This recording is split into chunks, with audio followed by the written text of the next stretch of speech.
என்னாகமம் 16ஆம் அதிகாரம்.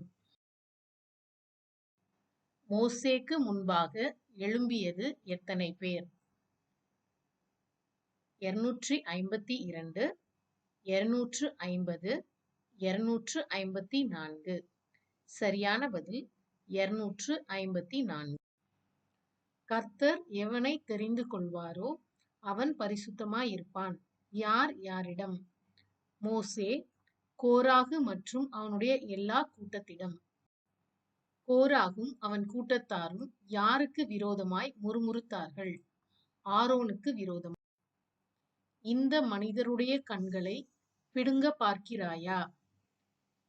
யார் யாரிடம்? தாத்தான், ஆபிராம், மோசேயிடம்.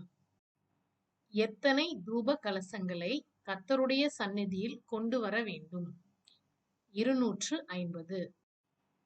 தூப கலசங்களில் போடப்பட்டிருந்தது என்ன? அக்கினி, தூபவர்க்கம். துஷ்ட மனிதரின் சகல பாவங்களிலும் சபையார் வாரிக்கொள்ளப்படாதபடிக்கு என்ன செய்ய வேண்டும்? துஷ்ட மனிதரின் கூடாரங்களை விட்டு விலகி அவர்களுக்கு உண்டானவைகளில் ஒன்றையும் தொடாதிருக்க வேண்டும். அந்த மனிதர் கர்த்தரை அவமதித்ததற்கான அடையாளம் என்ன?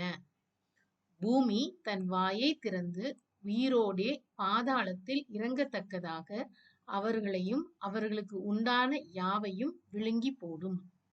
கர்த்தருடைய சந்நிதியிலிருந்து புறப்பட்ட அக்கினி யாரை பட்சித்து போட்டது? தூபங்காட்டின 250 பேரை. வாதையினால் செத்து போனவர்கள் எத்தனை பேர்? 14,700 பேர்.